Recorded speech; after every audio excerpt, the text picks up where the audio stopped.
Hey, Joy, it's Matt Yurditsky calling about your listing over there on East Ave. I Yeah.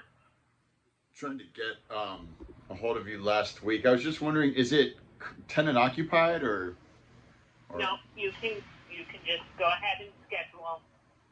okay, so it's vacant. Was it Yep. a rental or owner occupied? It was a family member who was Okay, living there. got it. But Okay, but do you have is it like an investor? yep. Well, it's me. I am the investor. I'm unrepresented. So Oh, gotcha. yeah. You know, all I know, I can tell you this: we just need the numbers to work Okay. ultimately. All right. Um, so if you take a look at it, let us know, and um, I can see if Jalissa will just talk to the seller to see if you can just get on in there. You know. Well, I am an investor. I live in Los Angeles, so I Oh, yeah, gotcha. I do Okay, it all sorry. virtually. I've got boots on the ground, and what I do is I look for homes that are as move-in ready as possible. I can do a little bit of rehab, but I'm trying to get in there, and I rent out to Section 8 so I can cash flow as quickly as possible. That's kind of my Yep, we my do model. Section 8 in Canton, my husband and I. So, yep, totally get it. Oh, really? Oh, Which I might one? be.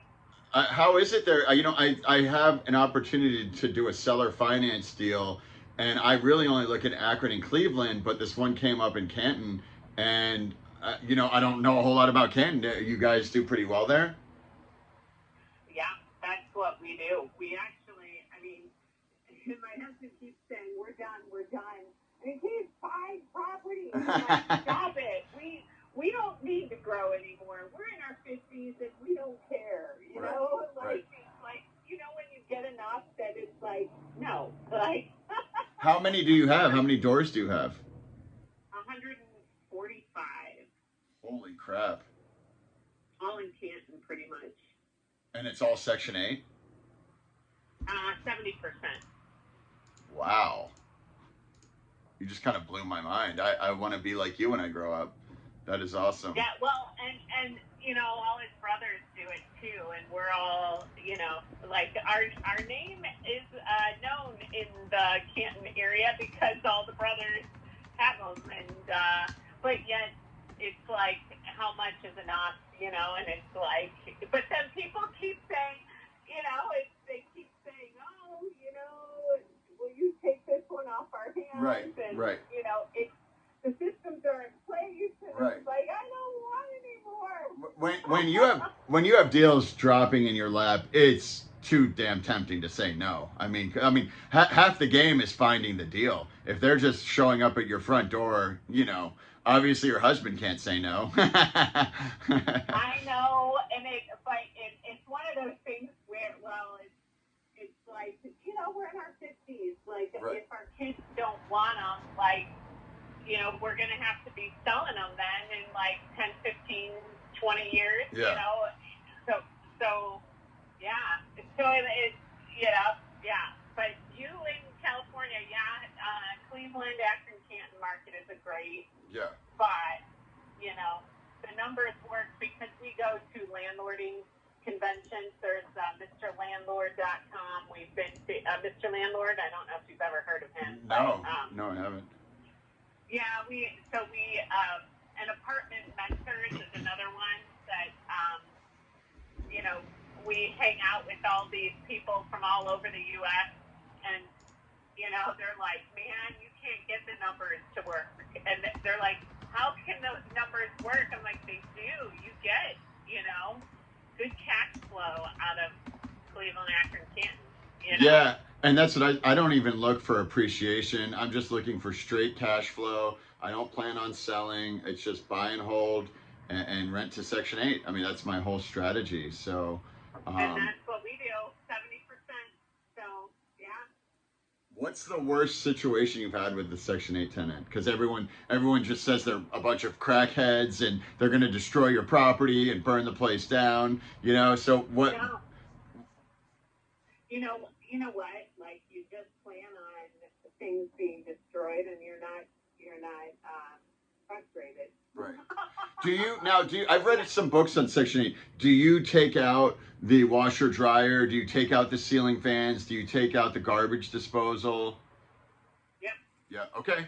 And so, We take out the water hose. yep, Bits yep, outside. yep, We actually paint the floors now instead of putting carpet because they prefer it that way because they don't want that carpet in there. right. Because we were spending so much on carpet, and within a year or two, we were having to put new carpet. So what do you do? You just rip the carpet out and paint the concrete floor? We paint the particle board floor, like the. Oh my God. And they prefer it. Right. They prefer it. And he makes it nice, so it looks nice. It's not looking junky, you Right. know. And they prefer that because they don't want this crappy carpet, you know, that they're gonna trash, you know. Wow, I am so glad I ran into you. I mean, you're like literally doing 100% what I'm trying to do, and thank you for like the information. Okay, since I've got you, so start as someone starting out. What are just one or two tips that you would give someone starting out doing exactly what you're doing? You create a system and follow the system, and like all of our properties are in a 15-minute drive. Okay. So our people any of our workers can go from one end of the other and be right there. We could get a call and say, hey, head over to this one. And it's only 15 minutes away. Got it. There's not this hour drive. It's stupid to have one in Cleveland, one in Akron, Oh, one sure. in Canton. Sure. You really need to like have your space because then you have your workers Right. in that space, you Right. know, and yeah. So that's my one advice, and it's my husband. He's a very business savvy guy, and he is very systems oriented. What software do you use for organizing your your rental income, your tenant database? He actually designed one with somebody from the Philippines, so it's set just for him. Oh my goodness. You know. And wow. That was you guys 6, 7 years ago. You guys are the real deal. You guys should be selling a course on TikTok. I'm telling you right now, you know how many people are getting rich selling. You could really help people out with the knowledge and just like. I know, and my husband had toyed about it, but he has not the personality. Number one, I do. I have the personality for he doesn't want to waste his time because he used to meet with people and he would get so frustrated because they wouldn't do what he said. Well, exactly. That's why you charge like $5,000 for a course, because then people have a vested interest. You don't give it away for free. You get on TikTok, you start giving out, little tidbits, and then that creates a funnel. And then you're selling a course. Maybe you're selling your software, even if you're just selling the software. And then you sell, your checklists or your systems that you use to stay organized. I mean, you guys could help people. I know. We totally have talked about it, but when you're financially free and you don't need to, it's like, good point. Our business is running itself. Like we don't have to do that, and we don't need to make any more money. Right. So, and I do real estate, so it's like even like, it's one of those things where at what point do you just say no? Right. And he doesn't want to be in firing range because I don't know. Yeah. He would rather be under the radar. Yep. And nobody know about him. Of course. Because once people know about you, then they're jealous and then try to ream you, and you get more calls and like sue, lawsuits, whatever, you know, because they think they can, and it's not worth it. Like yeah. Well, yeah. I mean, that makes sense, and I totally can see flying under the radar being a smart move, especially when you have so many doors and you're already kind of a well-known name in the city. But so back to this house. I mean, I'm interested, but if I'm being honest, I don't make lowball all cash offers. If I was going to do a cash offer, you would it would be so low you'd probably tell me to kick rocks. Is I see they have a small mortgage on the property. Would they be willing to do, you know, kind of like a subject to create a finance deal where I take over their mortgage and then pay them? You know, obviously they would pay their equity. I would pay your commission. But is that, would they be willing to do some sort of creative financing to get rid of the property quick? You know, I could check on that. All I know is that their numbers for, I mean, there needs to be work in the property. Oh, really? And FHABA, it will not get approved. Okay, so that means, you know, seller financing becomes much more of of an option then in that situation, because obviously I don't need an appraisal. Right. And I ask you because I know you're not a contractor, but you're a pretty damn good professional. What are the big ticket items that are gonna? How's the roof, the furnace, the water heater? Like, what needs work? You know what? This is my teammate's listing, so I have not been in this one. Okay. But that's just from what I've heard from others. You know, it's just, I mean, it's one of those things where for Section 8, like for someone who's buying the property, like the numbers don't work with the amount that they would want to do for Section 8 and rentals. You know, potentially. It's not going to If work. someone was living in there, you know, they're just not right now. Right. They just moved out. But I can find out. Well, I mean, if you're telling me the numbers aren't going to work, I mean, I don't want to waste your time. For FHA and VA people with the work that needed to be put in. Oh, okay. Yeah, because with the mortgage on it, what they were going to offer, they would have to come to the table with money. So that's where. Right. Well, and that, you know, that's where a seller finance deal becomes even more attractive as well, because I can subject to, so I can assume their mortgage, and then we can figure out, you know, like how much. I mean, do you have any idea? Like, do they need some huge chunk of change up front? Because I mean, obviously that would affect the deal too. But you know, if I have to go in and do a little bit of work, I typically want little to no money down because I'm just trying to put the money into the property and get it rented. But I mean, I'm certainly structure a deal where they get their equity. You know, do you know what their situation or their goals are with selling the property? They just need to hit a certain number. It doesn't matter how they get there. Exactly. Yeah. So actually, that you know, if it works for you, do you have a contractor that could come in and take a look? Yeah, well, I have an inspector that I basically what I do is we have an agreement where he goes and I pay him $50. I pay him about $75 in Akron, and he goes and he'll just take a couple pictures. And I say the prettier the house is, the more of an inspection I want you to do. Because if you walk in and it's a total dump, there's no point in paying you to do a full inspection. But then if it's really pretty and it's got potential, then he'll do a full inspection and he gives me the whole 30-page report. And you know, I pay him $350 for it, but you know, it's worth it because I'm buying it as is, but I just need to know what I'm getting myself into, as I'm sure you appreciate. Right. No, and I want it to work. Win-win or no deal, that's what we're all about. Right. You know, otherwise, like, we're not trying to scam anybody, and we're just trying, and I just know that she's, wants done, and this potentially could be an option. You know what? Let me talk to, can you text me? Yep. I'm driving right now, Sure. dropping off a lease agreement. I usually don't do leases either, and I don't do commercial, and here I'm doing This is the shifting market. What happened? Yeah. I think you need to just quit and take your husband and go on like a walkabout across the country or Well, we were in Thailand for a month. We just got back. Oh, so wow. We went on a missions trip, and it was like so fabulous. That is awesome. Man, That's you guys are living the great life. So how long did it take you to get to that $150 or whatever? Like, when did you start? How long have you been doing it? His goal, he was a freight forwarder, and his goal was 72 doors in order to quit his job. Okay.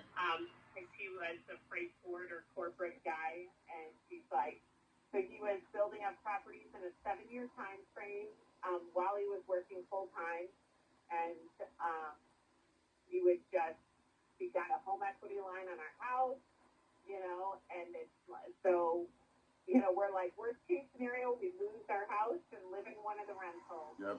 You know, Yep. like that was back, you know, and then, yeah, and it ended up working. I mean, we did hit the market when it was 2010. Right. So You were able to scoop them up for nothing. yeah, we wish we would have scooped up certain other areas, but I mean, we didn't know. You know, we Right. were thinking that's gonna go to pot, and it didn't. You know, Right. so Right.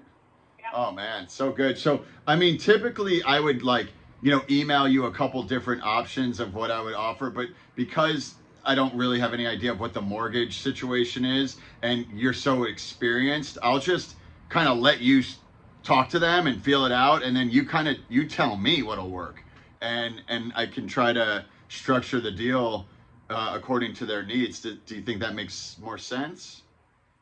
You know what? I could just talk to them and see about an assumable. I know that hopefully that one does. I know other ones who have done it. You would think that, you know, they would want, you know. Right. Yeah, let me find out what the deal is, and we can go from there. Sounds good. I really appreciate the talk and all the information. I'm going to text you my name and my email right now, just so you have it. But please let me know as soon as you hear, and I would love to either work with you on this one or another one, or I'm just going to start randomly calling you asking for your advice. Either way, you have not heard the last of me. Oh, yeah. So my husband is the one. He's the main guy. I'm just the real estate girl on the other. So. Well, you sound like you know what you're doing. But hey, if you need me to get on the phone with your husband and force him to create a TikTok page or a YouTube page, I'm happy to do it, because I'm telling you, he could get addicted to it. He could be the next big thing in Section 8. Oh, then they would come after us for other, you know. Right, you're right. We don't trust people, like, Yeah. to be honest. Yeah. Like, it's just, I don't know. Well, you're know? smart. You're smart. So. It's not worth it for us at this point. Right. But you know, if I were in my 30s or early 40s, yeah, but we're in our 50s, and, you know, retirement isn't 10 to 15 years. We don't need bigger. You know, Right. we're happy with where we're at, and it's like at some point you just have to say good enough. Right. Well, your husband is retired technically, right? Because he's not. He's just focused on the properties, or he still has a W-2 Yeah. job. No, he quit. It's been 10 years now. Wow, good for He him. quit. Good for him. So, yeah. That's the life. I want to be on the exact same path as you guys. So yeah. Well, you know what? You just do one at a time, and you have to hit 10 minimum. Right. You know, and the numbers work in our area. And Right. it just depends. And with Section 8, I mean, you're guaranteed pay. You know, no matter who's in office. That's Right. what we said. Right. Whoever is in office, we're still going to get a paycheck. It's the only thing that's recession-proof, inflation-proof, pandemic-proof, everything-proof. I mean. Well, in Ohio, it's very good. You know, with landlords, Right. you know, you got to be careful. Because Right. certain other states were bad. Of course. I'm in California. Who are you talking to, Joy? I know all about it. We had we still have people squatting all over California. Please. It's, yeah. Yeah, and we didn't have that issue. Right, You know, right. in Ohio. Right. Well, and people Yeah. don't realize with Section 8, at least you can get their voucher revoked if they really mess you up too bad. I mean, you can't hold that over a normal tenant's head. That, you know, you have to like run after them. So, and one last question. So with property management, do you pay a full-time property manager, or do you still do like, 10% of the rent, or you actually have someone on payroll? No, Jeff just does it. He has a system in place. Okay. And we have a virtual assistant in the Philippines. Right. And so, like, for Mr. Landlord Convention that we go on a retreat in January every year with it. If you look up Mr. Landlord Retreat. Right. But, like, he did teach there because they asked him to on virtual landlording. Right. And we have a VA in the Philippines who's been helping with that. Yeah, I read a whole book on it, which is why I'm doing it now. It's such a common thing these days, like virtual landlording. You know, luckily there's enough technology to where it's really not that complicated. But yeah, I definitely don't want to do it here in California. There's no way to cash flow here, so that's why I'm looking in Ohio. No. Cash flow does happen though, and Akron cash flows better even than Canton. Yeah, no, I already know. I was gonna say HUD has higher rental rates in Akron than it does in Canton. I've looked, so it's Well, just, it's slightly Canton lower. is just, it's in the middle of nowhere. Like Yeah. there's nothing around it. Where Akron is, somebody can be near, Right. Cleveland is right there. Right. So. All right. Well, look, please, I sent you my information when I know you're a busy lady, but if you get a chance, please talk to your clients, and I hope to hear back from you soon. Sound good? Yeah, sounds good. All right. Sounds good. Thanks, Joy. Have a Yep. great day. You too. Bye-bye. Bye.